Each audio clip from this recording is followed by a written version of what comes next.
이 시간 주님 앞에 찬양으로 나아가겠습니다.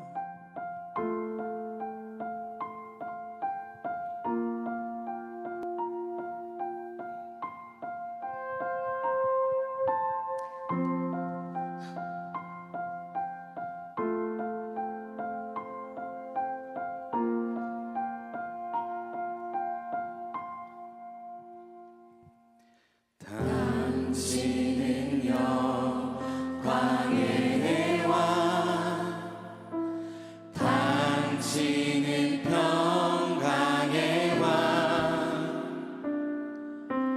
당신은 하늘과 땅의 주, 당신은 정의의 아들, 천사가 무릎 꿇고 예배하고 찬송하네. 영원한 생명 말씀, 당신은 예수 그리스도, 당신은 영광의 왕, 당신은 영광의 왕, 당신은 평강의 왕, 당신은 하늘과 땅의 주, 당신은 정의의 아들, 천사가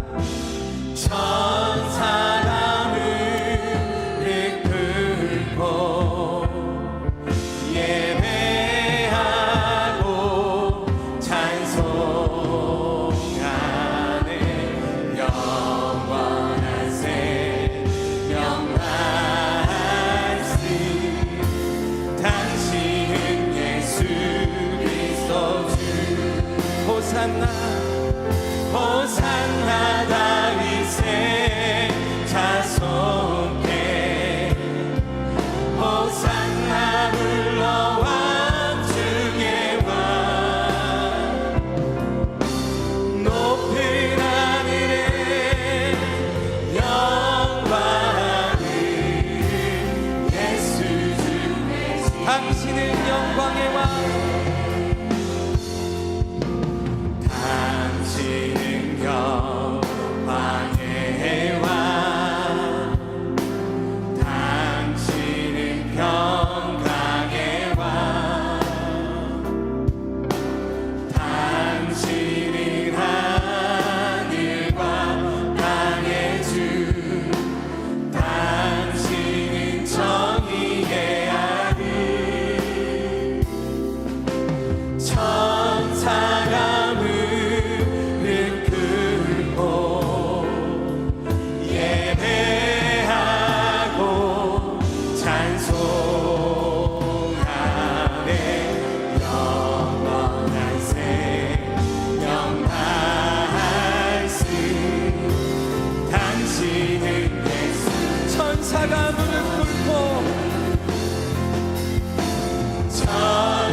주 메시아네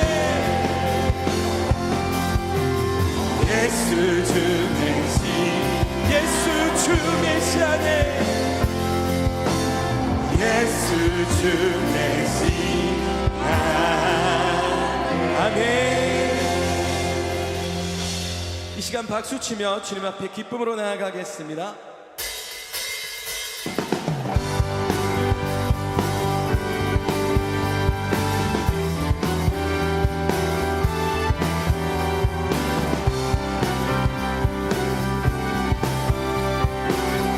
우리가 꿈꾸는 나라 우리가 꿈꾸는 나라 그곳은 우리의 고향 손에 잡히지는 않아도 믿음으로 그곳을 보내 그곳이 실존하기에 우리가 함께할 꿈은 꾸기에 아무것도 없는 자 같으나 모든 것을 가진 자로다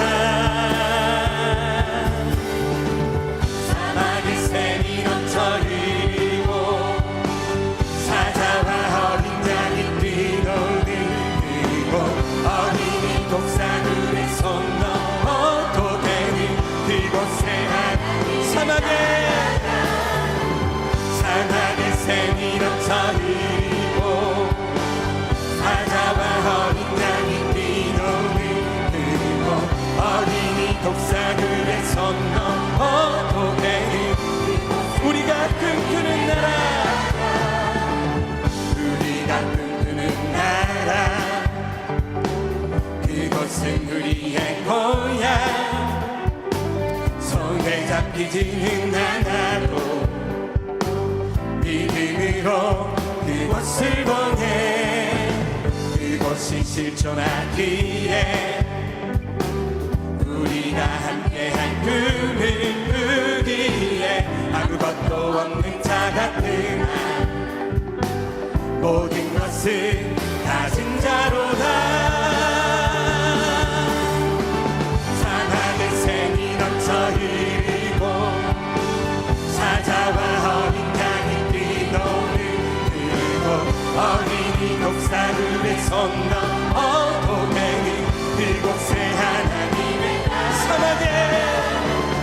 사막의 샘이 넘쳐 흐르고 사자와 어린 양이 뛰노는 그곳 어린이 독사물에 손 넘어도 되는 그곳에 사막의 샘이 넘쳐 흐르고 사자와 어린 양이 뛰노는 어린이 독사물에 손 넘어도 되는 그곳에 하나님의 나라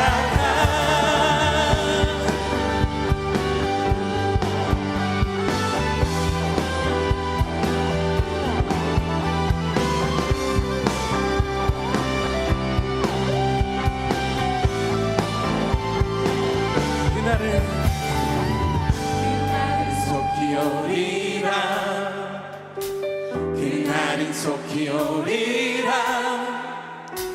그날은 속히 오리라 우리 간절한 마음을 담아 한 번 더 고백하겠습니다. 그날은 속히 오리라 그날은 속히 오리라 그날은 속히 오리라 그날은 사막의 샘이 넘쳐 흐르고 사자와 어린 양이 뛰노는 그곳 어린이 독사물에 손 넘어도 되는 그곳에 하나님의 사막의 샘이 넘쳐 흐르고 사자와 어린 양이 뛰노는 그곳 어린이 독사물에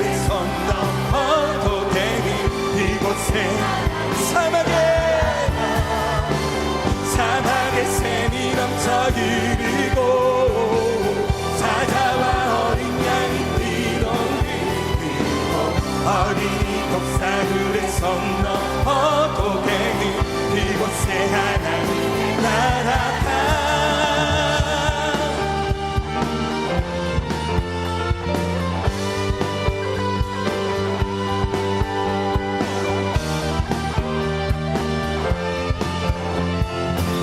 주님 감사의 박수 드리겠습니다.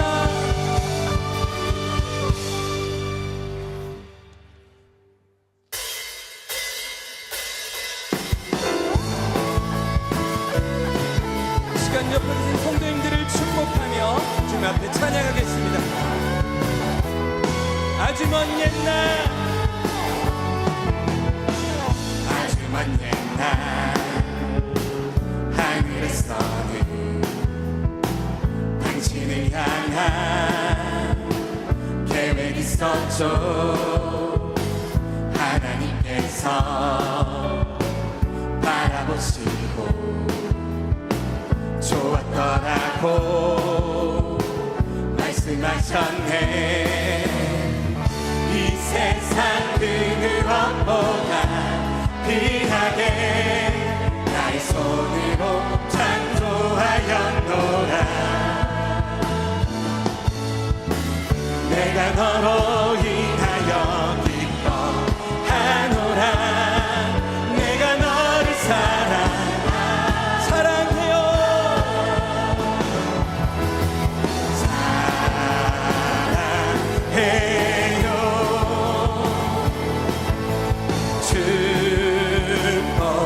축복해요. 당신의 마음에 우리의 사랑이 아주 먼 옛날, 아주 먼 옛날 하늘에서는 당신을 향한 계획이 있었죠. 하나님께서 바라보시고 좋았더라고 말씀하셨네. 이 세상 그 무엇보다 귀하게 나의 손으로 창조하였노라. 내가 너로 인하여 기뻐하노라. 내가 너를 사랑해요. 사랑해요.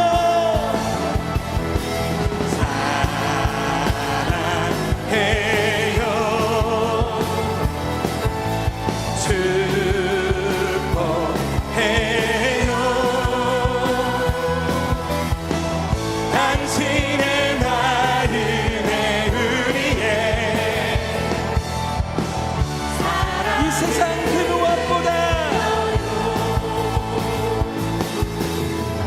이 세상 그 무엇보다 귀하게 나의 손으로 창조하였노라. 내가 너로 인하여 기뻐하노라. 내가 너를 사랑하노라.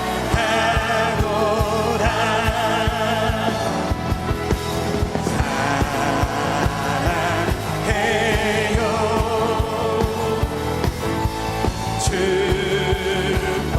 축복해요. 당신의 마음에 우리의 사랑해요. 사랑해요.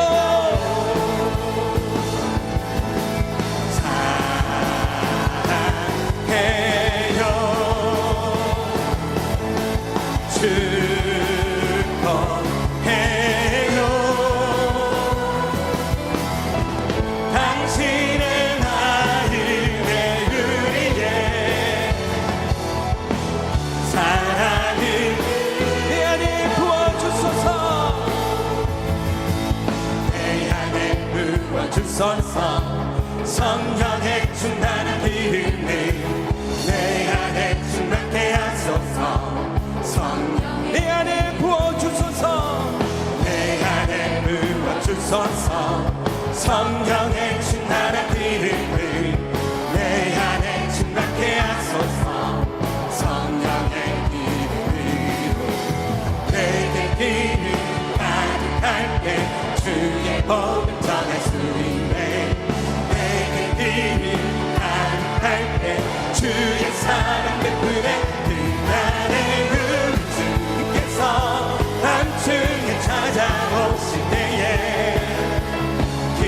준비된 장난이 잔치자리 들어가네.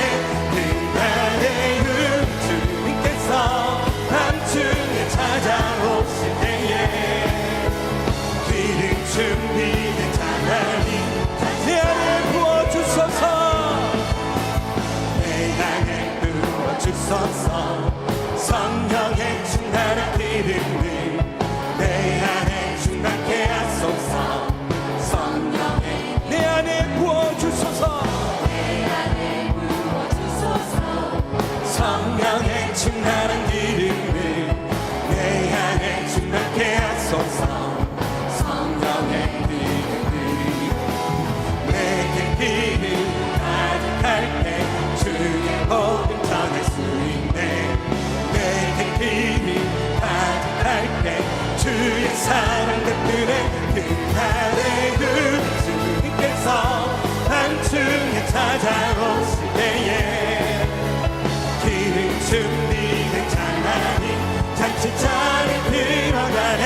그날의 주님께서 밤중에 찾아오실 때에 기름 준비된 장난이 그날에 우리 주님께서 그날의 주님께서 밤중에 찾아오실 때에 기름 준비된 장난이 잔치자리 들어가네.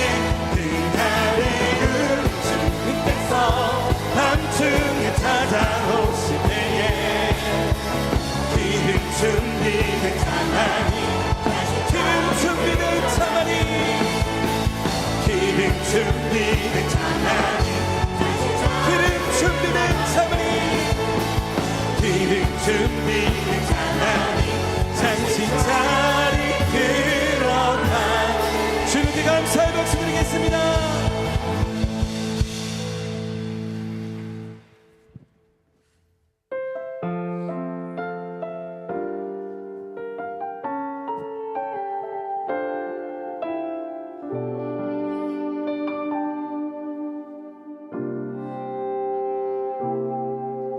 나는 내 마음에 복음이 흥했던 곳에서 다시 아버지를 만나고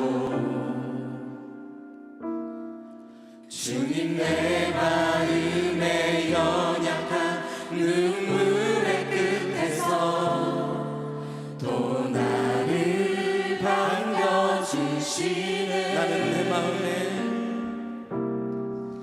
나는 내 마음에 복음이 흥했던 곳에서 다시 아버지를 만나고 주님 내 마음에 연약한 눈물의 끝에서 또 나를 반겨주시네. 작다 생각했던 그의 부르심 다시 나를 회복해 하시네.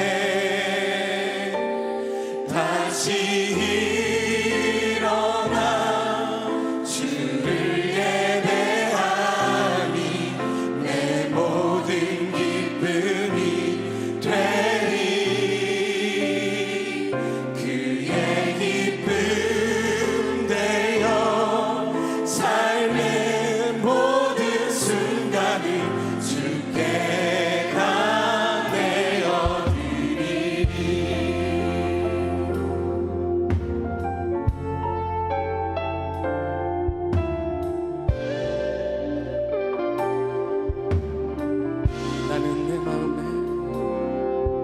나는 내 마음에 복음이 흥했던 곳에서 다시 아버지를 만나고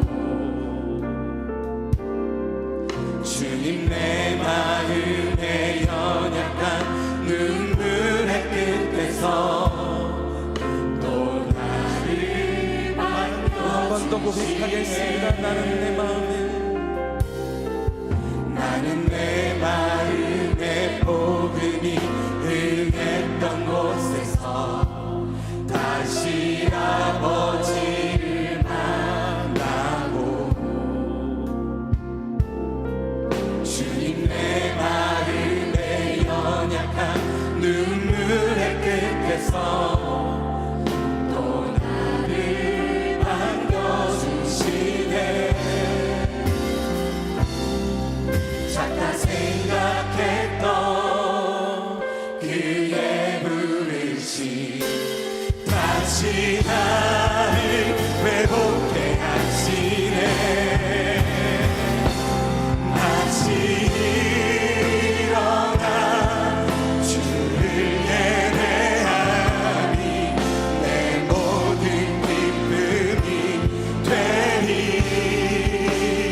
감사함으로 그 문에 들어가며 찬송함으로 그의 궁정에 들어가서 그에게 감사하며 그의 이름을 송축할지어다. 은혜로우신 우리 아버지 하나님, 오늘도 오후 찬양 예배의 시간 사랑하는 성도들이 찬양함의 기쁨을 누리며 주님의 존전에 나아갑니다. 오늘 이 오후 예배 시간이 주님 만나고 돌아가 우리의 인생의 역전, 또 우리의 삶의 새로운 변화의 자리가 열려지게 하옵소서. 예배의 시종을 주님께 의탁드리며 예수님의 이름으로 기도하옵나이다. 아멘.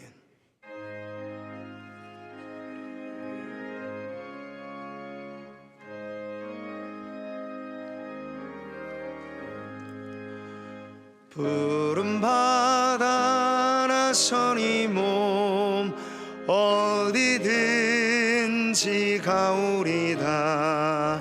괴로우나 즐거우나 주만 따라가오리니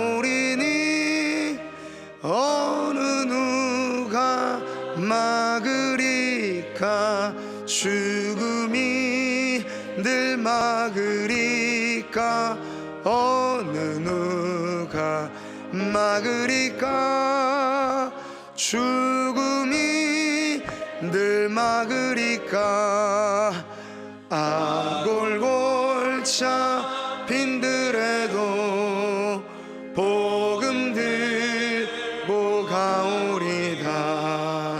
소돔 같은 거리에도 사랑하고 찾아가서 종의 몸에 지닌 것도 아낌없이 드리리라. 종의 몸에 지닌 것도 아낌없이 드리리다.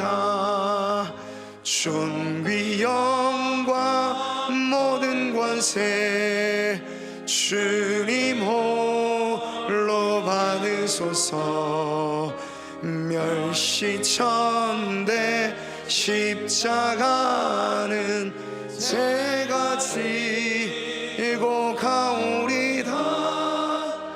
이름 없이 빛도 없이 감사하며 섬기리다.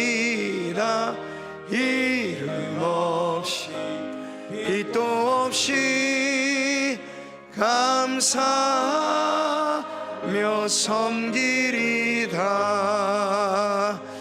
아멘.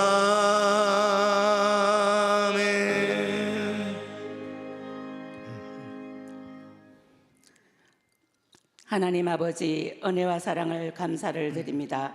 세상 사람들이 알지 못하는 주의 날을 저희들에게 허락하여 주시고 말씀을 통해 그 은혜 받게 하시니 감사합니다. 하나님은 사랑이십니다. 그런데 우리의 심령이 메말라 사랑이 눈물이 없습니다. 국가와 민족을 위하여, 우리의 가정과 우리의 자녀들을 위하여, 힘들고 지치고 피곤한 심령들을 위하여, 항모한 이 땅의 삶이 힘겨워 애통하는 자들을 위하여 눈물로 기도하는 저희가 되게 하옵소서. 아멘. 다시 한 번 더 우리의 심령 위에 성령의 충만함을 비워주시기를 간절히 기도합니다. 아멘. 왜 우리는 염려를 합니까? 왜 우리는 근심을 합니까? 하나님이 우리 편인데 우리에게 겨자씨 하나일 만한 믿음이 없음을 용서하여 주시옵소서. 아멘. 이제 우리의 기도를 통하여 세상을 이기며 날마다 성령의 삶을 살아가게 하옵소서. 아멘. 담임 목사님 영육 안에 강건하게 하시고 날마다 성령의 충만함을 더하셔서 이 어려운 시대에 주님께서 들어 사용하시는 귀하신 목사님 되게 하옵소서. 아멘. 동력하시는 부교역자님들께도 날마다 크신 은혜로 붙들어 주시옵소서.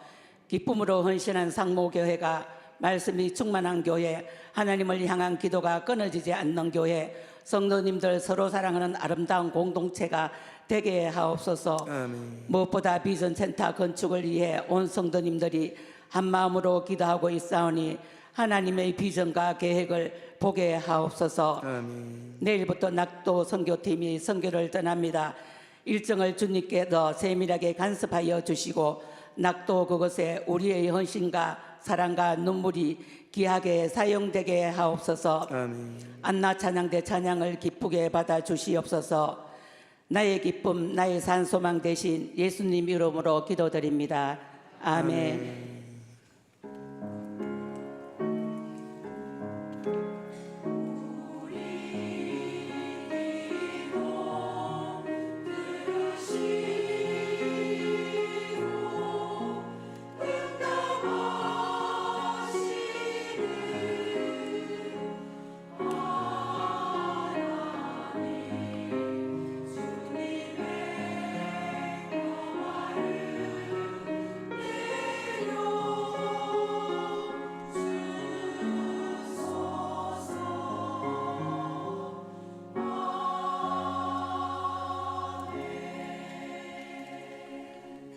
자, 우리 함께 자리에 일어서셔서 오늘 은혜 받으실 말씀 보겠습니다. 구약 성경 느헤미야 2장 11절로 18절까지 말씀입니다. 구약 728면에 있습니다.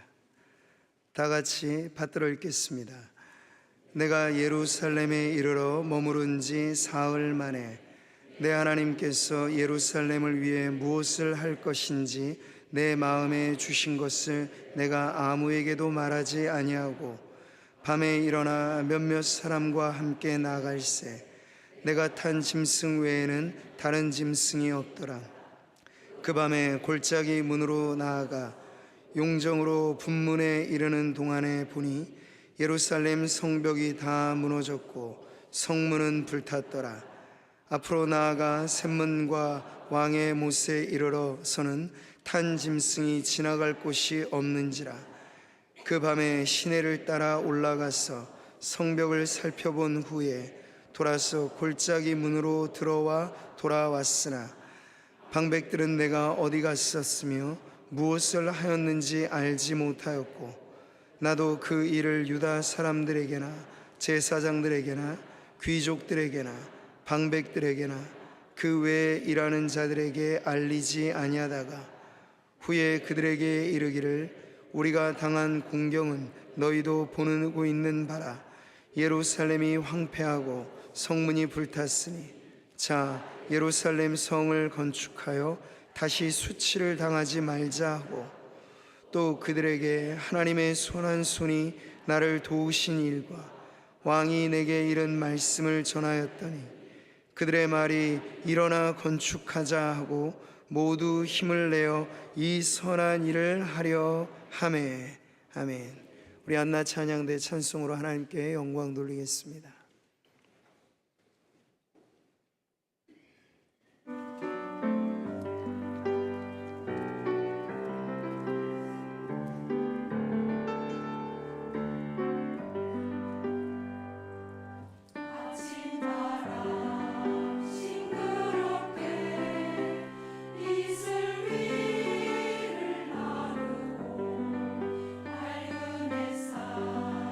내 마음에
아멘. 하나님 감사합니다. 우리 안나 찬양대 이 믿음의 찬송처럼 우리를 꽉 붙잡아 주시는 주님의 손, 우리도 믿음으로 꽉 붙잡고 주님 안에 거하고 또 주님을 모시고 그렇게 살아가리라 결단하는 저희 모두가 되게 하여 주시옵소서. 그 믿음 가지고 살아갈 때 물질의 문제가 우리의 인생의 근심과 걱정이 되지 않게 하여 주시옵소서. 오히려 하나님이 날 돌보시고 우리의 필요를 채우시는 하나님의 역사를 간증하는 그런 고백들이 되게 하여 주시옵소서. 오늘도 그 믿음으로 이 예물을 주님께 올려 드리오니 드리고 바치는 성도들의 헌신이 아름답게 주님 앞에 들려지고 쓰임받게 하옵소서. 하나님, 이 물질이 사용되어지는 곳에 하나님께서 이 땅에 또 선교지에 주의 나라 그 복음의 역사가 하나님 활발하게 이루어지고 하나님 주의 몸된 교회가 세워지는 그런 사역들에 요긴하게 쓰여질 수 있도록 하나님께서 또한 지혜를 더하여 주셔서 교회의 모든 사역마다 하나님의 기뻐하시는 아름다운 열매들이 맺어지게 하옵소서. 오늘도 하나님 말씀을 통하여 주의 뜻 깨닫고 또 우리가 살아갈 바를 알아 하나님 거룩한 결단과 헌신의 자리로 나아가는 저희 모두가 되게 하여 주옵소서. 예수님의 이름으로 기도하옵나이다. 아멘. 할렐루야. 네, 내일부터 해서 낙도 선교 우리 목장 위원회 또 주관해서 26분 이렇게 다녀오시는데요.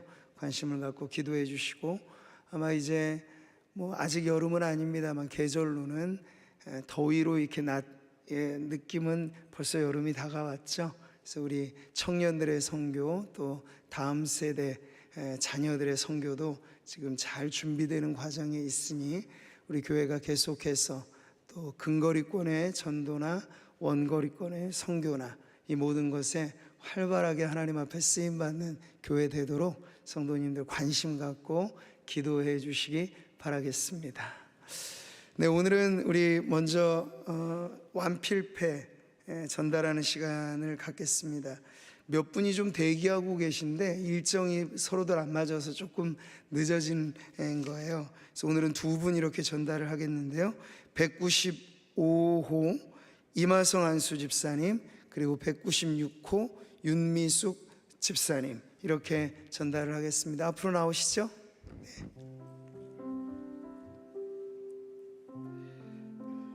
네, 나오세요. 임 집사님 먼저 여기 서시고요.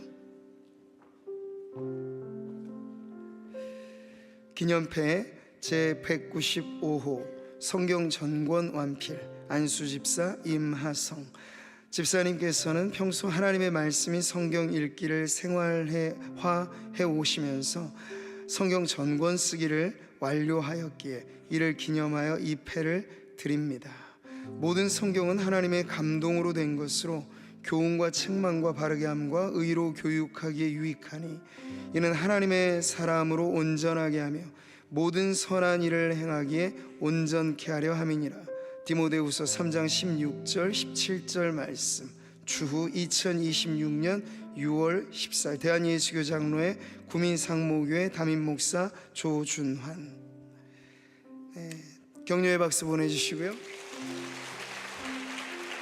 그 자리에 계시고, 196호 임미숙 집사님, 기념패 제 196호 성경 전권 완필 집사 윤미숙, 이 안의 내용은 같습니다. 박수 보내주세요. 왜 나무라고 하신지 아시죠? 집사님, 성경 전권 이렇게 쓰시면서 받은 은혜가 많으실 텐데 그중 하나 이렇게 나눠주시죠. 자, 성도님들 향해 서시고요. 이렇게 이 자리에 서게 된 것을 진심으로 감사하게 생각합니다. 저는 서울에 사실 2년 반 동안 있으면서 사실 성경 쓰기를 처음에는 생각도 못했어요. 그랬는데 자식들하고 이야기하다가 나도 성경을 한번 써볼까라고 그냥 농담 비슷하게 사실 했는데 애들이 이 노트 속지하고 이 볼펜하고 이걸 사왔어요. 그래갖고 어쩔 수 없이 처음에는 썼습니다. 처음에는 어쩔 수 없이 썼는데 쓰다 보니까 이게 정말로 진짜 이렇게 깊이 들어가면 들어갈수록 하나님의 말씀이 정말로 감동을 주고 새삼스럽게 내 살아온 또 이 과거도 또 생각나게 하고, 그러면서 잘못된 것 이런 것들, 내 잘못된 거 이런 막 모든 게 생각이 나더라고요. 그래서 앞으로는 좀 잘해야겠다, 좀 열심히 살고 또 이 하나님의 말씀에 더 이렇게 복종하면서 살아가는 그런 인생의 그런 삶을 살아야겠다라고 생각했습니다. 자, 감사합니다. 네. 자, 우리 집사님. 네. 저는 암 환자입니다. 저는 항암 수술 4차례에 거쳐서 항암을 하고 35회 방사선을 해서 치료 기간 1년 시간을 가졌습니다. 그러는 동안 너무나도 원망도 많이 했고 눈물도 많이 흘렸습니다. 그러던 중 교회 올 때마다, 그리고 항상 늘 저희 아픈 환자를 위해서 기도해 주시는 중보 기도팀, 그리고 호산나 대원님들, 그리고 항암하고 돌아올 때마다 반찬, 국, 그리고 과일까지 저희 문 앞에 놓고 가주신 목장 식구들, 너무나도 이 자리를 빌어서 감사드립니다. 그리고 성경 쓸 때마다, 성경 쓸 때 전화 오면 제가 엄마 성경 써 그러면 센스 있게 끊어주시는 우리 김정혜 집사님 또한 감사하고 사랑합니다. 지금은 이렇게 웃을 수 있는데 긴 투병 기간 동안 정말 하나님 말씀으로 살았던 것 같습니다. 목사님께서 늘 시간에 11조를 드리라는 말씀이 생각이 나서 성경 쓰기를 시작했습니다. 성경을 쓰면서 제가 느낀 것은 나를 포기하지 않으시려고 하나님 아들 예수님을 포기하셨다는 하나님 말씀이었습니다. 정말 그 말씀을 통해서 제가 구원받은 삶을 어떻게 살 것인지, 앞으로의 내 삶을 정말 하나님의 선하심을 나타낼 때 그러한 삶을 살 수 있게 해달라고 기도드렸습니다. 제가 앞으로 그리스도의 향기를 뿜으면서 하나님의 참된 그리스도인으로 잘 살겠습니다. 경청해 주셔서 감사합니다. 네. 자, 이 은혜로운 간증을 나눠주신 우리 두 분 집사님에게 다시 한번 격려의 박수 보내주시고요. 네, 축하드립니다. 좋은 자녀를 두셨어요. 그래서 아버지가 그냥 한번 흘린 말인데 자녀들은 흘려 듣지 않고 바로 그냥 성경 완필할 수 있는 모든 준비를 다 갖춰준 좋습니다. 또 우리 윤 집사님 그렇게 투병 가운데 말씀을 통해서 위로받고 새 힘 얻으신 그 간증 우리 모두에게도 도전이 되어서 이제 이후에 또 성경 완필 또 지금 계속 쓰고 계시는 성도님들 힘을 얻고 또 끝까지 완수하시기를 바라겠습니다. 자, 우리 본문 말씀 통해서 설교 제목 같이 한번 보실까요? 다시 세우는 사람들. 네. 아까 우리 찬양팀 다시 일어나 그 찬양 있죠? 오늘 제가 전하는 메시지하고도 잘 맞는 것 같아요. 끝나고 같이 한번 더 불렀으면 좋겠어요. 이제 저는 축구 팬은 아닙니다만, 그래서 월드컵 있어도 있는 줄 잘 모르고 그래 지나가는 편이에요. 근데 이번에 지난 또 주중에 중남미 월드컵 우리나라 조별 예선 이렇게 시작을 했잖아요. 보신 분들 많이 계시죠? 네. 저는 그냥 결과값만 보고 이렇게 전하는 것이지만요. 어쨌든 축구라고 하는 경기가 묘미는 전반보다는 후반에 있죠. 이번 경기에도 전반에는 체코하고 0대0 그런 상황에서 후반을 시작할 때 한 골을 먼저 먹었어요.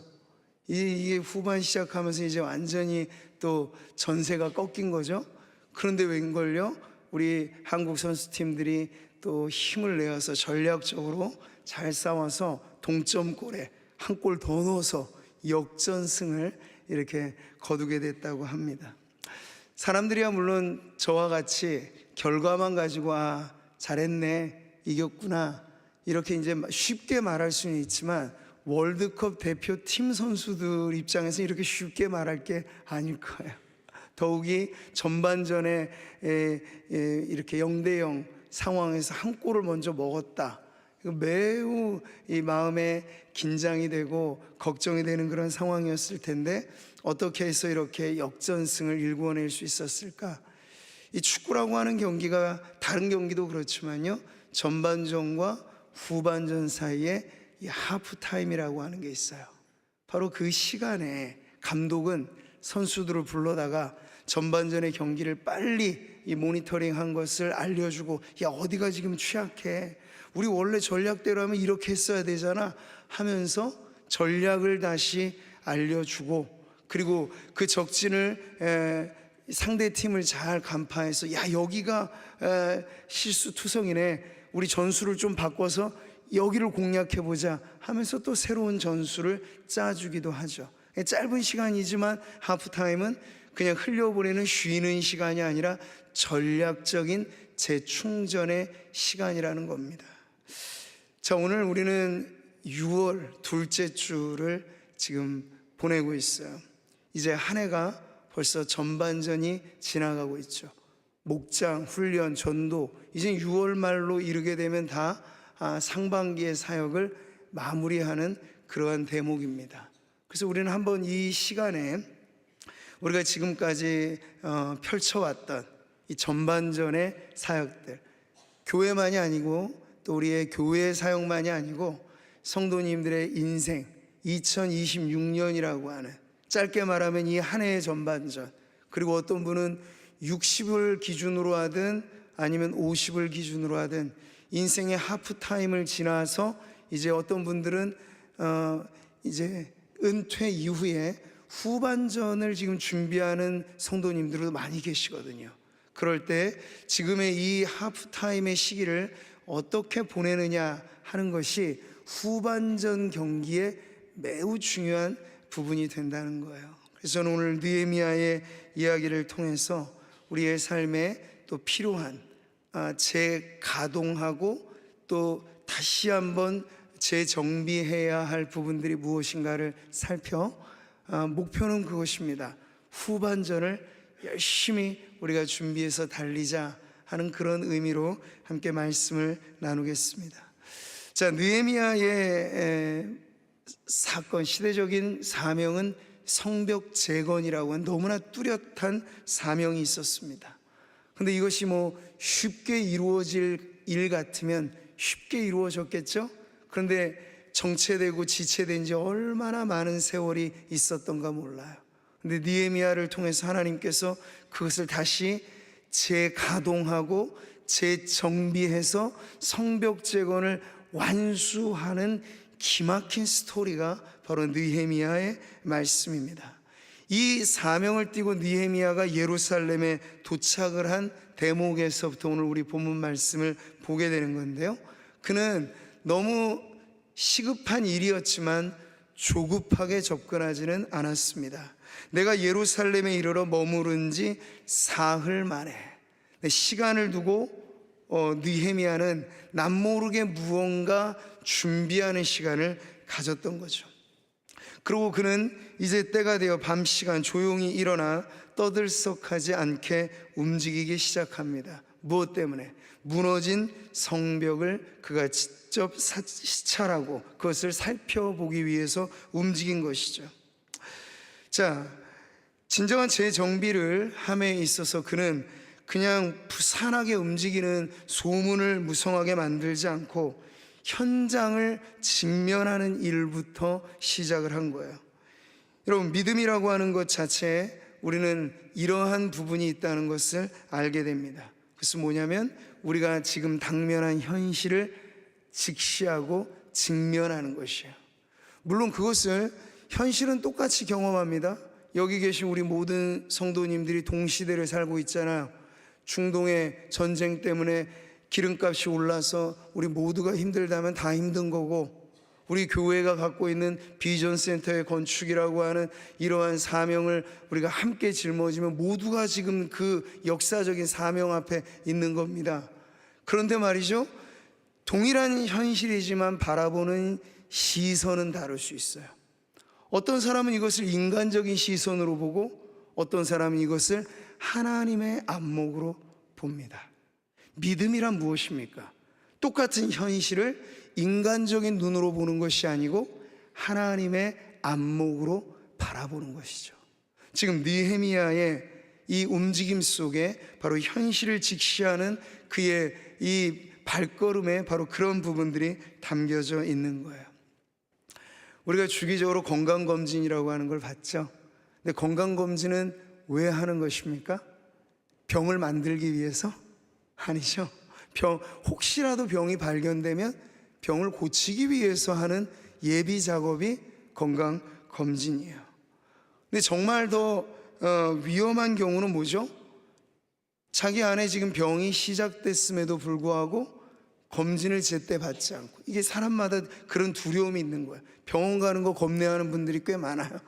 덜컥 뭐라도 그냥 모르면 모르는 대로 사는데 이거 알게 되면 어떻게 되지? 뭐 이런 염려증, 이런 것 때문에 이걸 내 건강 상태를 직시하려고 하지 않으면 사실 그게 더 병을 키우는 위험을 초래하는 것이죠.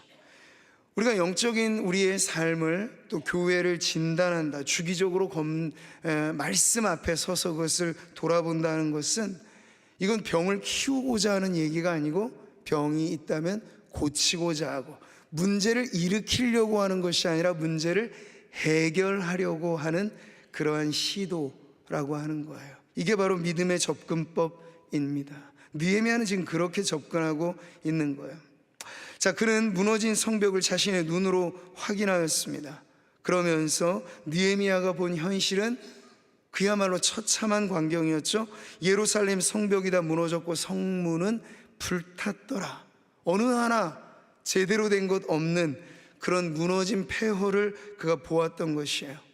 근데 당시 이 성벽이라고 하는 건 구조물로서의 의미만이 아니라 그것 자체가 공동체를 지키는 안전선이었고, 또 이 성벽은 신앙적인 의미에서도 사수해야 할 그 신앙의 정체성이기도 하였습니다. 그게 무너졌다는 것은 하나님의 백성이 하나님의 성벽을 지키지 못했다라고 하는 그런 자기 정체성의 무너짐을 보여주기도 하는 거예요.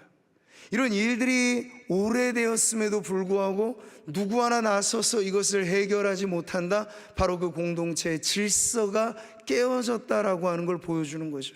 그러니까 느헤미야가 현장에서 그것을 목격하였던 이 처참한 광경은 눈에 보이는 건축의 문제가 아니라 보이지 않는 그 공동체의 문제가 무엇인가 하는 것을 보게 되었다는 거예요. 자, 그러나 어쨌든 이런 부분들의 모든 것에서 우리는 첫 번째로 알아야 할 것이 이것입니다. 공동체를 재건하는 일이나 우리의 인생을 새롭게 시작하는 일들, 그 모든 것은 지금 나에게 직면한 이 현실을 올바로 바라보는 것에서부터 시작한다라고 하는 것이죠. 건물에 뭔가 균열이 있다 그러면 그 균열을 먼저 검사해야만 보수가 진행되게 되는 것처럼 말이에요. 자동차도 그렇습니다. 계기판이라고 하는 게 있잖아요. 그 폼으로 달아놓은 게 아니에요. 항상 여러분 시동을 켜시면 계기판을 먼저 보셔야 돼요. 엔진 오일 상태가 막 깜빡깜빡거려서 지금 경보음이 트는데도 계속 운전한다 그러면 나중에 차가 그것 때문에 퍼지는 사태가 벌어지게 되는 거죠. 그러니까 현실의 문제를 가르쳐 줄 수 있는 이런 표시들을 잘 바라보는 것이 바로 우리의 삶을 이후에 더욱더 단단하게 리빌드라고 하죠. 다시 세워가는 데 있어서 매우 중요한 과정이라 하는 거예요. 자, 우리도 오늘 이 말씀을 통해서 이 느헤미야가 그 밤에 현실을 직면하고 직시하고자 하였던 그 움직임처럼 지나온 우리의 삶을 돌아보고 하나님의 말씀 앞에서 지금 나의 이 상태가 어떠한지를 살펴보는 그런 점검, 이것이 매우 중요합니다. 이 성전의 건축이 지지부진하여졌던 그 상태, 이 학개 선지자를 통해서 하나님은 그 당시에 살아갔던 백성들에게 이렇게 말씀하셨어요. 너희는 너희의 행위를 살필지니라. 많은 사람들이 그랬거든요. 항상 공동의 문제에는 누가 하나 책임을 지지 않으면 누구도 책임지지 않는 문제가 되는 거예요. 그러면서 모두가 다 손가락질을 하죠. 아유, 저 성전이 저 모양으로 저렇게 돼 있는데 왜 아무 일도 안 하는 거야? 그런 백성들에게 대하여 하나님은 오히려 말씀하세요. 너희의 행위를 살필지니라. 하나님의 백성들이 하나님의 나라를 위하여 우리가 함께 공동의 작업으로 하는 그 모든 일은 어느 한두 사람의 책임이 아닌 우리 모두의 책임인 것입니다. 그럴 때 무언가 이 가정이 제대로 돌아가지 않는다, 그럼 가족 전체가 자신을 살펴서 우리가 지금 무슨 문제를 겪고 있는가를 점검해 보라는 거예요. 그냥 엄마 아빠의 문제만이 아니고 무슨 못난 자식들의 문제만이 아니고 이런 문제 상황 앞에 가족 모두가 자신을 살펴보라는 거죠. 교회도 마찬가지입니다. 교회에 무언가 문제와 어려움이 생기게 된다, 그건 기회예요. 어떤 기회입니까? 우리의 신앙의 현 주소를 살펴보는 그런 기회로 삼아 하나님께서 정말 원하시는 뜻대로 우리는 서 있는가, 우리가 가고자 하는 이 방향이 하나님이 기뻐하시는 목적지로 가고 있는가, 그렇게 점검해 보는 게 바로 우리가 우리의 인생을, 공동체를 다시 새롭게 세워가는 그런 첫 걸음, 첫 관문이 된다 하는 것이죠. 자, 두 번째 부분은 이것입니다. 이렇게 무너진 현실을 바라보았던 느헤미야는 그것으로 멈추지 않아. 문제를 진단하고 분석하고만 말면 그건 해체시키고 끝나는 거야. 야, 우리 안에 이런 문제가 있어, 우리 집안에 이런 문제가 있어, 우리 교회에 이런 문제가 있어. 그럼 어떡하죠? 문제가 있다는 것만 헤집어 놓으면 그냥 마치 해부실에 개구리 해부해 놓고 끝내버리는 거예요. 안 되죠. 다시 살 궁리를 해야 되죠. 문제를 해결하려고 더 애를 써야 하죠. 지금 느헤미야는 성전이, 이 성벽이 무너지고 성문이 불타버린 그 현실을 바라보면서 이제 그 다음 스텝으로 넘어가게 되는 거예요. 그런 확인 절차를 거칩니다. 어떤 확인 절차일까요? 자, 예루살렘 상황이 인간적으로 보면 절망이라 할 수 있는, 오래도록 그 상태가 지속됐거든요. 문제가 그냥 한 번의 사건으로 벌어지게 되면 경각심이 생겨요. 그런데 그 문제를 그냥 방치시켜 두죠? 그러면 경각심마저도 없어져요. 그냥 그런가 보다 하는 거야. 아, 그냥 우리는 뭐 이런 수준이지, 그냥 우리는 이렇게 살라고 하나 보다, 이게 내 운명인가 보다, 이런 타령을 하고 있는 거, 운명 타령을. 근데 지금 느헤미야는 그렇게 접근하지 않아. 문제는 문제대로 보지만 그 문제보다 더 큰 무언가를 짚어내는 작업을 더 하는 단계로 나아갑니다. 그게 뭐죠? 다시 확인시켜 주는 거예요. 그 백성들에게. 18절의 말씀 우리 같이 읽어보겠습니다. 또 그들에게 하나님의 선한 손이 나를 도우신 일과 왕이 내게 이런 말씀을 전하였더니, 아멘. 자, 여기서 간단하죠? 쉬운 질문입니다. 느헤미야가 백성들에게 제일 먼저 말한 게 뭡니까? 제일 먼저 말한 게 뭡니까? 하나님의 선한 손이 나를 도우신 일을 먼저 말한 거예요. 느헤미야가 여기까지 오는 동안 그냥 온 게 아니잖아요. 예루살렘 이 백성들이 스스로 그 문제를 해결할 수 없어서 하나님이 지도자를 저 머나먼 곳에서 데려다가 세우신 거예요. 그 과정에서, 이것은 비하인드 스토리지만 하나님과 느헤미야의 사이에서 그가 기도하면서 하나님이 그에게 맡겨주신 사명으로서 여기 온 거란 말이죠. 근데 그것을 백성들이 알 길이 없으니 여전히 그냥 절망적으로만 있는 거예요. 자포자기하고. 그럴 때 느헤미야는 말합니다. 여러분, 절망만 하지 마세요. 우리에게는 하나님의 희망이 있습니다. 하나님이 나를 통하여 여러분에게 용기와 희망과 그리고 우리에게 맡겨주신 사명을 이루라고 하나님의 손이 나를 이곳까지 인도하여 주셨습니다. 근데 그 하나님의 손을 그들에게 다시 보여준 거예요. 하나님의 손은 눈에 보이지 않아요. 근데 누굴 통해서 보이죠? 느헤미야의 믿음을 통해서 보이는 거예요. 절망만 곱씹고 있는 그 백성들에게 아닙니다. 지금 우리는 끝이 아닙니다. 이것은 시작조차 안 한 하나님의 이야기가 지금 준비되어 있습니다 라고 하면서 하나님의 손을 자신의 믿음의 간증을 통해서 보여주었던 것이죠. 성벽이 재건되어지는 출발은 여러분 환경에 있지 않았던 겁니다. 하나님의 계획에 있었고 인간의 열심보다 크신 하나님의 열심에 있었던 것을 그 백성들에게 다시 가르쳐 줌으로써 지금 무너진 성벽이 재건되어지는 역사가 새롭게 출발되기 시작한 거죠. 우리가 자동차를 운전하면서 낯선 곳을 갈 때 내비게이션을 이용하죠. 내비게이션을 이용할 때 여러분, 기계적인 장치에는 현재 내 위치가 정확히 읽혀져야 됩니다. 내 위치가 없으면 우리가 가고자 하는 좌표가 안 나와요. 그래서 지금 내가 어디에 있냐, 우리 상모동 69-5 우리 이 번지수에 딱 있으면 여기서부터 내가 이제 대구로 갈 거다. 그럼 목적지를 거기에 설정하자. 그리고 나면 이제 최첨단 내비게이션이 목적지로 가는 경로를 알려줘요. 최단 경로로 갈 거냐, 무료 도로로 갈 거냐, 고속도로로 갈 거냐, 시간의 차이는 있겠죠? 그러나 목적지가 바로 설정되면 시간의 차이만 있을 뿐, 내비게이션을 따라 우리가 움직이게 되면 어느샌가 그 목적지에 다다르게 되는 거예요. 아주 이게 단순한 과정이죠. 근데 우리의 인생의 법칙도 이와 같습니다.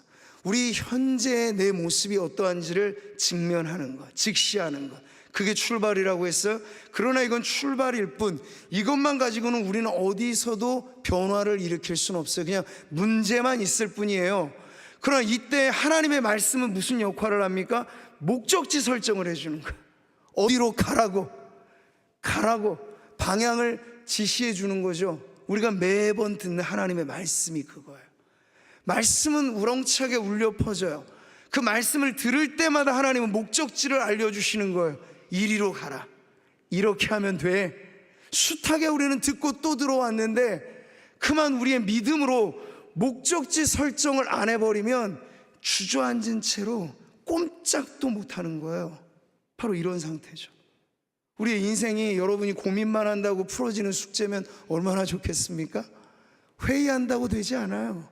여러분이 아무리 여러분 인생을 가지고 고민해 보십시오. 고민이 내 인생을 해결해 주지 않아요.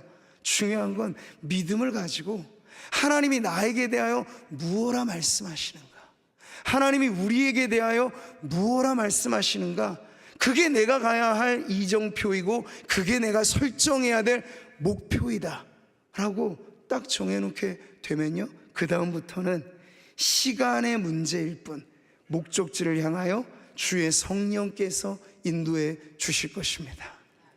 바로 이것이죠. 출애굽이 목적이 아니었어요. 약속의 땅 가나안이 목적지였죠. 물론 이스라엘 백성이 불순종한 탓에 40일의 정탐이 1년씩 곱해져 가지고 40년간 그 불신앙에 믿음 없는 사람들의 이 보도에 사람들이 현혹되어 흔들린 나머지 빨리 가면 직행할 그 길을 돌아가게 되는 그 험난한 길, 그게 40년의 광야였습니다. 근데 여러분, 우리는 그 이상의 은혜를 발견해요. 시간은 경과됐지만 하나님이 정해주신 목적지는 변함이 없다는 거예요. 광야도 하루 이틀 살면 적응이 좀 돼요.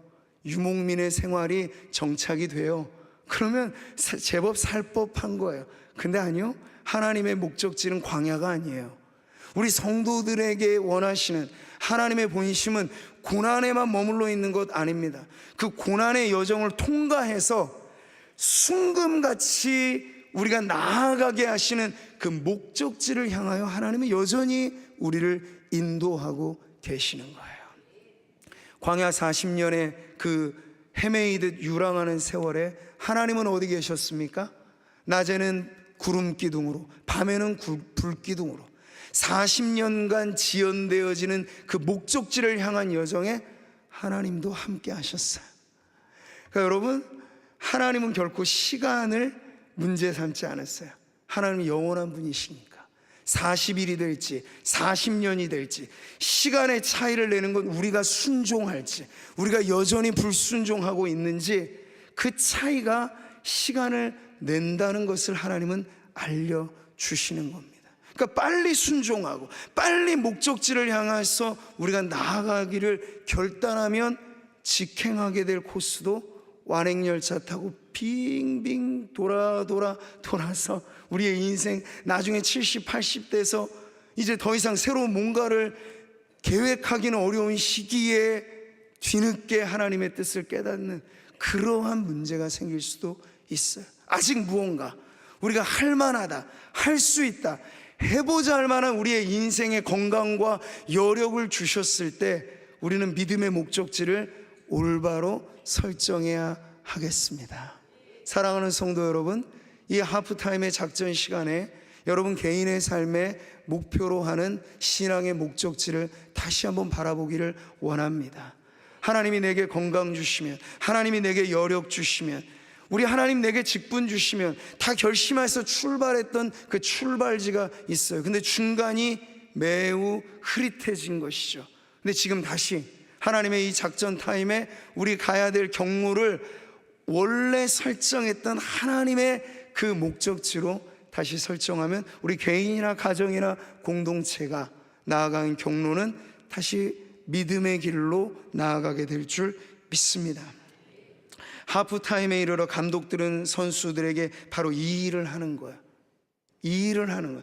그냥 뭐 꾸중하고 잘못했다 질책하고 그게 아니고 이런 전략들을 알려주면서 실패하고 한 골 먹으면 막 주눅 들고 위축되고 그럴 거 아니야. 야, 겁먹지 마.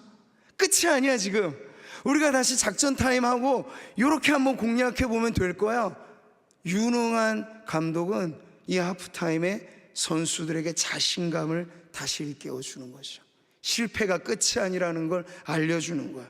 다시 한번 여기서 우리가 도전하면 새로운 출발이 있다라고 하는 은혜를 또 알려주는 것이 우리 안에 내주하셔서 우리 교회를 또 이끌어 가시는 성령 하나님이 오늘도 말씀을 통해서 우리에게 들려주시는 도전이라 여러분 받으시기를 바랍니다. 이제 마지막 대목이죠. 여러분, 무너진 현실을 직시했고 거기서 하나님의 손을 다시 확인한 이후에 이제 느헤미야가 그 백성들과 새로운 국면을 맞이하게 되는 것을 봅니다. 다시 한번 18절 말씀 읽어볼까요? 시작. 일어나 건축하자 하고 모두 힘을 내어 이 선한 일을 하려 하매. 여러분, 리더십이라고 하는 건 그겁니다. 나를 따르시오 했는데 아무도 안 따라요. 그러면 리더십이 설 수가 없어요. 리더십에는 팔로우십이 연결되는 겁니다. 목표를 정하고 방향을 설정하고 이리로 갑시다 라고 하면 따라주는 이들이 있을 때 일이 일어나게 되는 거예요. 지금 느헤미야의 스토리는 그걸 보여줍니다. 느헤미야가 제 아무리 유능한 리더라고 해도 총독의 자격으로 왔다고 해도 백성들이 도와주지 않는데, 백성들이 함께하지 않는데 느헤미야가 무슨 수로 이 성벽 재건을 완수합니까? 그도 그것을 알았던 거예요. 이건 내 재간, 내 권위, 내 재량, 이것으로 감당할 게 아니고 백성들이 움직여야 될 일이다. 그가 그걸 알았던 거죠. 그래서 면밀하게, 주도 면밀하게 백성들에게 이 한 번의 메시지가 효력 있게 들려질 때 느헤미야는 이런 꿈을 가졌던 거예요. 무너진 건 성벽이 아니라, 성벽보다 더 처참히 무너진 건 그 백성들의 마음이라. 싸워보지도 않고 패잔병이 되어져 버린 저 백성들의 마음이 일어나야 일이 된다 하는 그 마음을 가지고 도전한 거죠. 하나님의 손에, 하나님이 여전히 우리와 함께 하신다는 그 말씀을 들려준 거예요. 그랬더니 말이죠, 그 오랜 세월, 정말이지 오랜 세월 꿈쩍하지도 않았던 백성들에게서 놀라운 반응이 나오는 겁니다. 이건 느헤미야가 한 말이 아니죠. 일어나 건축하자, 일어나 건축하자. 이 백성들이 외친 말이에요. 그리고 나서 여러분, 느헤미야 역사, 수십 년간 꿈쩍하지도 않았던 그 정체된 일이 52일 만에 끝납니다. 할렐루야. 하나님이 도우사 시작되는 일은 시간이 문제가 되지 않아. 반대로 하나님의 도움 없이 우리가 내 인생을 스스로 어찌해 보려고 하면, 교회도 마찬가지죠. 어찌해 보려고 하면요, 시간은 내가 생각하는 그 이상으로 길어질 수도 있다는 얘기죠. 그러니까 중요한 건 이 시간이 길어지느냐 짧아지느냐의 여부는 하나님에게는 이것이 큰 문제가 되지 않아요. 하나님은 40년도 같이 보내실 지언정 이 불순종의 불신앙을 갖고 있는 백성들을 고치실 때까지는 간다. 그래, 나도 광야를 너희와 함께 통과한다, 이러실 수 있는 분이에요. 근데 만약 우리가, 그리고 여러분의 인생 가운데 다시 한번 하나님의 손이 나를 지금까지 도우신 것을 확인하고, 그러면 지금 내 인생이 지금 당장은 아무런 도움이 없고 무언가 여러분이 손에 잡힐 만한 게 없고 생각은 많지만 답은 없고 이런 상황에 직면해 있을지라도 다시 한번 나를 지금까지 도우신 하나님의 손을 의지하여 여러분이 믿음으로 서게 된다면 다른 어디서부터가 아닙니다. 바로 우리의 심령 안에서부터. 그래, 해보자. 그래, 내 인생을 하나님을 위하여 살아도 좋고 죽어도 요 안에 없는 게 내 구원받은 나의 인생인데, 그래 한번 해보자. 뭐 그렇게 걱정할 것 있겠어. 그래 한번 해보자 하는 그런 믿음의 담대함이 일어나게 될 것입니다. IT 업계에서 하는 말이 있어요. 리부트라는 말과 리빌드라는 말을 합니다. 리부트라는 건 컴퓨터를 사용할 때도 이 끄지 않고 계속 사용하면 엉켜요. 아마 컴퓨터 사용하시는 분들 알 겁니다. 그래서 막 버벅거려요. 프로그램이 잘 안 돌아가요. 그럴 때는 어떻죠? 리부트 해야 돼요. 껐다가 다시 켜는 겁니다. 그러면 어지간한 문제들이 그 리부팅 되는 과정을 통해서 정리가 되죠. 이걸 재가동이라고 합니다. 근데 리빌드는 뭐예요? 그것보다 한 걸음 더 나아가는 거예요. 구조를 새롭게 재구성하는 단계죠. 이건 개인이라기보다 공동체적인 의미에서 필요한 변화입니다. 그래서 두 가지 단계가 중요해요. 여기 제가 보여드린 것처럼 하나님의 방법은 그렇습니다. 개인 없는 집단은 없어요. 변화는 언제나 나로부터 시작되는 겁니다. 나로부터 시작되는 겁니다. 한번 따라해 볼까요? 변화는 나로부터 시작됩니다. 시작. 너로부터가 아니에요. 나로부터야. 이게 리부트예요.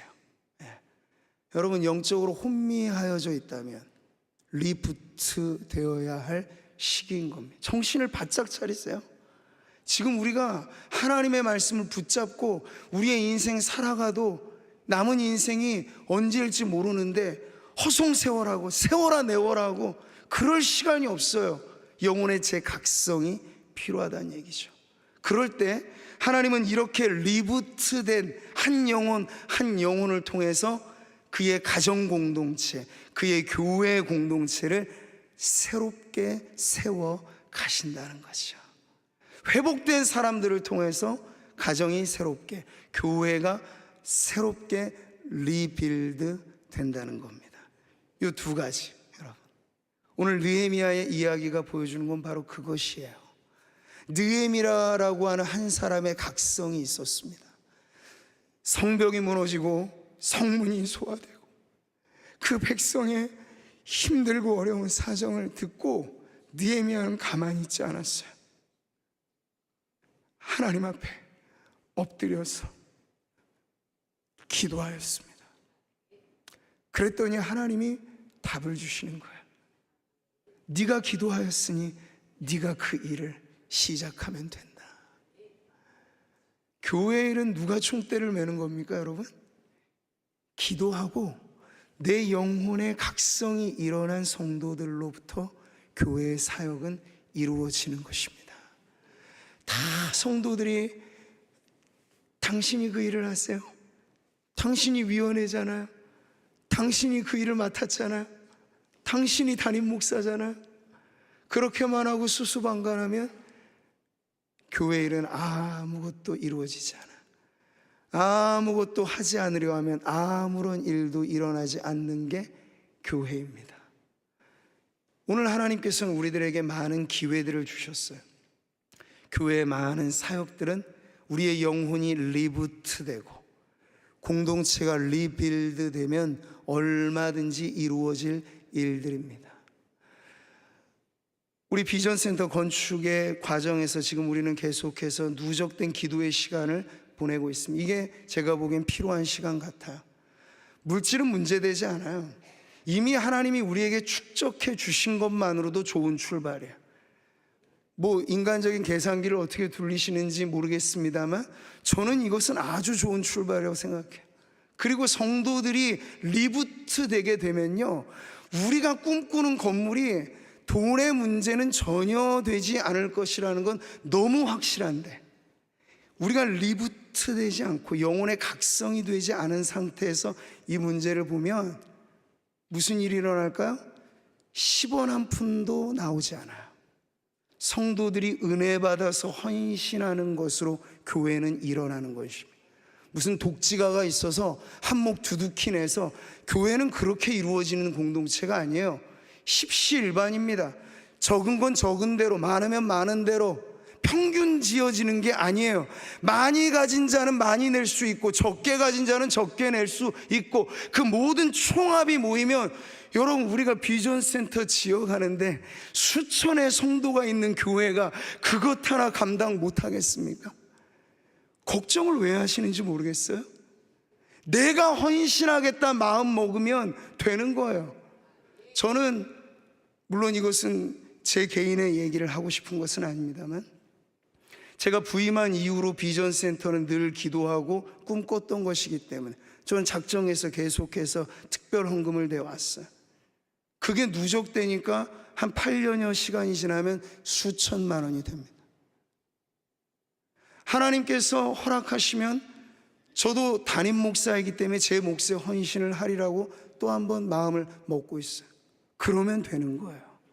장로님은 장로님대로, 권사님은 권사님대로, 안수 집사님은 안수 집사님대로 우리가 이것을 가지고 무슨 회의를 하고 어떻게 하겠느냐의 답이 나오는 게 아니고, 하나님 내 몫의 헌신을 기회를 주셨으니 이때를 위함인 줄 알고 제가 한몫하겠습니다. 느헤미야 시대의 성벽이 재건된 방식이 그거였어요. 귀족도 있고 방백도 있고 많은 사람들이 제 집 앞에 해당되어지는 부분만큼만, 주님 제가 다 할 수는 없죠. 그러나 이 부분만큼은 제가 할 수 있죠. 모든 백성들이 리부트돼서 영혼의 각성이 일어나서 이건 우리 시대에 우리에게 맡겨주신 사명이다, 이거 잃어버리면 안 된다라고 하는 그런 감격 속에 개개인이 헌신하게 되니까 수십 년 세월, 아니 수백 년이 돼도 될까 말까한 그 일이 52일 만에 끝나버린 겁니다. 하나님의 백성은 하나님의 방법대로 일을 해야죠. 사랑하는 성도 여러분, 교회는 건물이 아닙니다. 교회는 프로그램이 아닙니다. 교회는 성도들의 모임입니다. 교회 건물을 짓는 것도 성도들이고, 교회 사역을 하는 것도 성도들입니다. 사역이 사역을 하는 게 아니에요. 건물이 스스로 지어지는 게 아니에요. 그래서 우리는 이 일을 위해서 하나님이 나에게 지금 무엇을 원하시는가? 앞서도 말씀드렸잖아요. 나에게 주님이 무엇을 원하시는가? 온 성도들이 이걸 가지고 기도할 수만 있다면, 하나님, 제 몫의 헌신이 무엇입니까? 나머지 일은 모든 성도들이 다 하는 게 아니잖아요. 중요한 일은 위원회에 우리가 위임해 주는 거고, 세워준 분들이 우리 대신 그 일을 좀 해주십시오 하면 우리는 동의해 주고 따라주고 리더십을 밀어주고 하면 일이 되는 거예요. 근데 내 몫의 헌신을 생각하지 않고 자꾸 당신에게서, 다른 사람에게서, 구조에게서 답을 찾으려고 하니 답이 안 나오는 것이죠. 오늘 우리는 다시 한번 이 전략적인 하프타임을 지나면서, 아무리 우리가 지원을 하려 해도 이제 비전센터 내년 말 정도까지는 어떤 형태로든 지어지게 됩니다. 근데 그 결과가 100년의 건축이 될 것인지 아니면 30년 정도를 내다보는 건축이 될 것인지의 차이는 우리의 헌신에 달려 있어요. 믿음의 사이즈를 키우고 우리가 다음 세대를 꿈꾸는 것이 너희는 안 될 것이다, 인구가 절벽이고 지금 뭐 교회 학교가 다 쪼그라들고 있다고 하니 너희는 안 될 것이다 라는 그의 믿음이 우리의 믿음이면 그만한 사이즈로 지어주면 돼요. 그러나 우리의 믿음이 너희들의 미래는 잘 될 것이다. 왜? 하나님의 손이 너희와 함께 할 것이기 때문에. 우리 교회의 역사 동안 이어왔던 하나님의 손이 너희를 지켜주실 것이니 너희는 잘 될 것이다. 그 믿음을 가지면요, 지금 우리 눈에 보이는 현상으로 평가하는 게 아니고 우리는 그 너머를 바라보면서 이 비전센터를 통해서 우리 교회 학교와 청년들이 정말 구름대처럼 일어나게 되는 그 환상을 꿈꾸면서 이 일에 헌신하게 될 줄 믿습니다. 사랑하는 성도 여러분, 무너진 것만 바라보고 주저앉지 마십시오.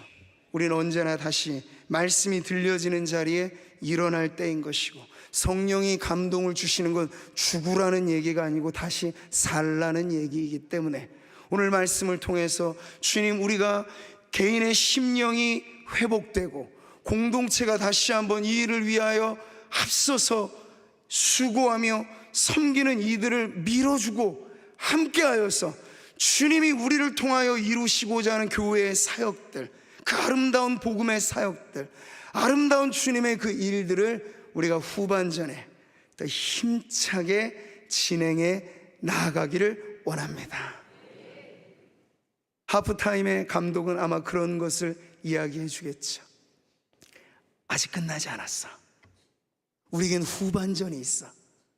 아무리 지금 전반전에 우리가 열세 몰렸다, 수세에 몰렸다 하더라도 걱정하지 마. 우리가 다시 한번 정신을 바짝 차리고 우리가 지금까지 훈련해 온 대로 나아가게 되면 후반전이 우리에게 기다리고 있어.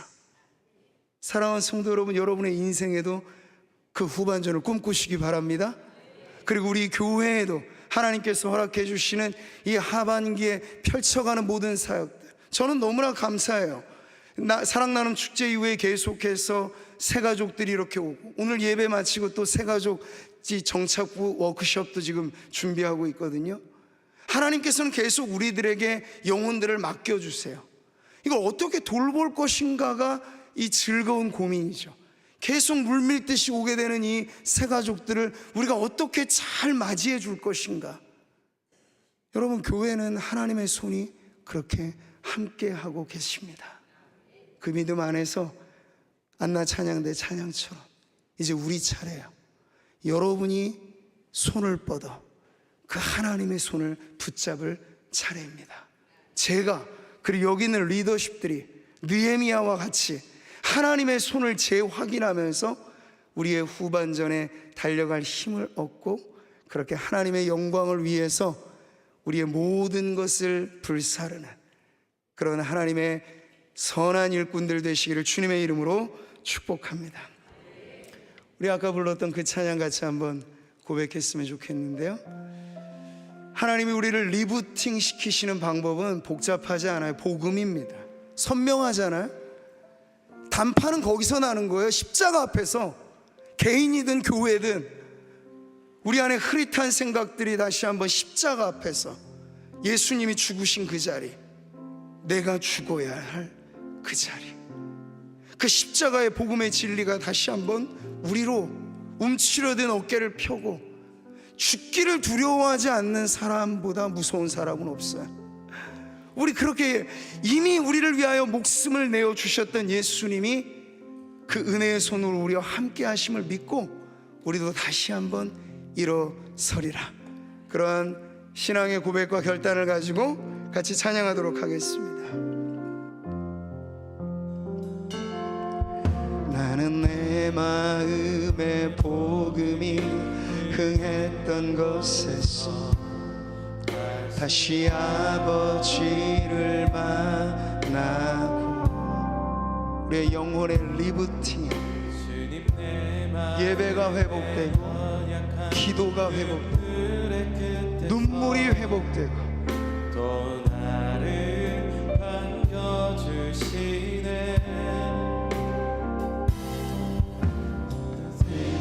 생각했던 그의 부르심 다시 나를 회복해 하시네. 자 다시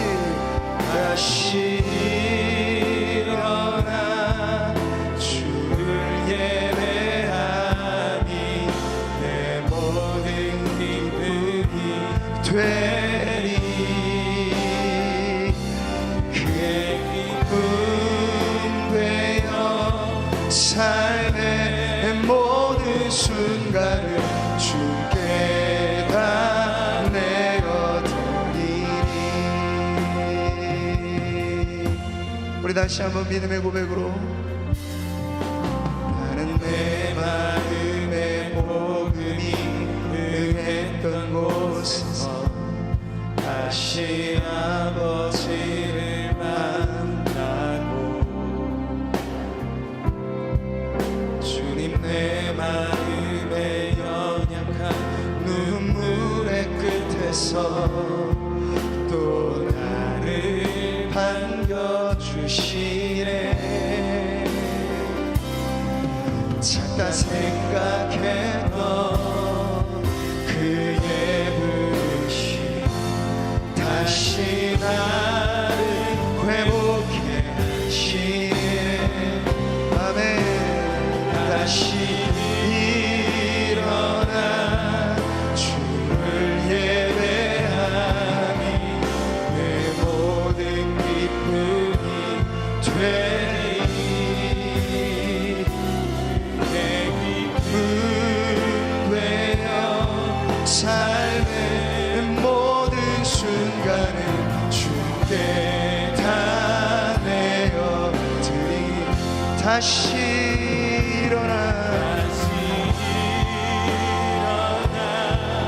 주를 예배하니 내 모든 기쁨이 되리. 그의 기쁨 되어 삶의 모든 순간을 주께 다 내어. 자 우리 다시 한번 고백합시다. 다시 일어나